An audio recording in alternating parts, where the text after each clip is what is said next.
नमस्कार, आपका स्वागत है।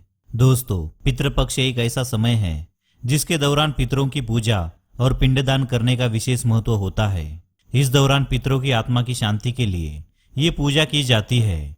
मान्यता है जो लोग देह त्याग कर परलोक चले गए हैं उनकी आत्मा की तृप्ति के लिए ये तर्पण किया जाता है। धार्मिक मान्यताओं के अनुसार मृत्यु के देवता यमराज भी इस श्राद्ध पक्ष में सभी जीव को मुक्त कर देते हैं ताकि अपने परिजनों के घर जाकर तर्पण कर सके। ऐसे में पितरों को तर्पण करने से उनकी आत्मा को शांति मिलती है। ऐसा करने से कुंडली में पितृ दोष से भी छुटकारा मिलता है और जब पितरों के कर्मों का लोप होने लगता है, अर्थात जातक के द्वारा पितरों के श्राद्ध आदि कर्म उचित व विधि पूर्वक नहीं किए जाते हैं, तो पितर प्रेत योनि में चले जाते हैं और जातक के वंश वृद्धि, धन वृद्धि, विकास, पद, प्रतिष्ठा आदि में बाधाएं आने लगती है। इसलिए इस पूजा को विधि पूर्वक करना चाहिए और इसमें किसी तरह की लापरवाही करने से आपके पितरों की आत्मा आपसे नाराज या अशांत हो सकती है। इसलिए इसको करते समय कुछ बातों का विशेष ध्यान रखना चाहिए। आज हम आपको पितृपक्ष के दौरान ध्यान रखने वाली कुछ विशेष बातों के बारे में बताने जा रहे हैं, जिससे आपकी पूजा पूरी विधि विधान से बिना किसी गलती के संपन्न हो सके। आगे बढ़ने से पहले दोस्तों, अगर आप हमारे चैनल पर नए हैं तो इस चैनल को सब्सक्राइब कर लीजिए, साथ ही एक छोटा सा वीडियो को लाइक करना ना भूलें। पहली बात, पितृपक्ष में पितरों की पूजा के दौरान खास ध्यान रखें कि भूलकर भी लोहे के बर्तनों का इस्तेमाल नहीं करना चाहिए। ऐसी मान्यता है कि पितृपक्ष के दौरान लोहे के बर्तन का इस्तेमाल करने से परिवार पर उसका अशुभ प्रभाव पड़ता है। इसलिए इस दौरान विशेष रूप से तांबा, पीतल या अन्य धातु से बने बर्तनों का इस्तेमाल करना चाहिए। दूसरी बात, पितृपक्ष में अपने पूर्वजों की आत्मा की शुद्धि के लिए पूजा की जाती है।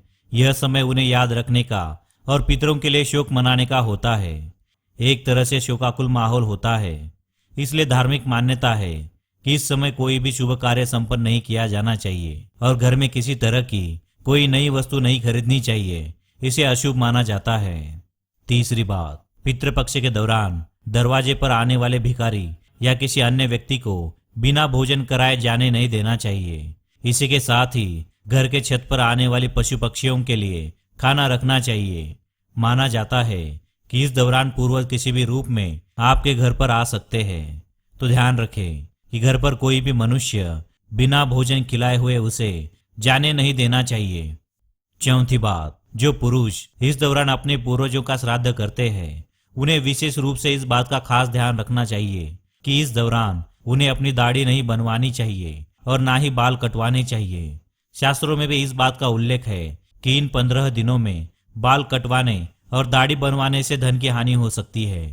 पांचवी बात, पितृपक्ष के दौरान घर पर ही बनाए हुए सात्विक भोजन से अपने पितरों का भोग लगाना चाहिए।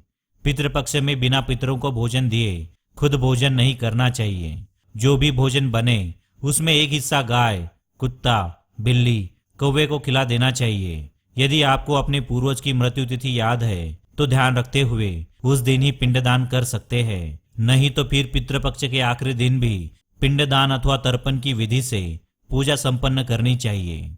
तो दोस्तों, ये थी वो बातें जो पितृपक्ष के दौरान ध्यान रखनी चाहिए।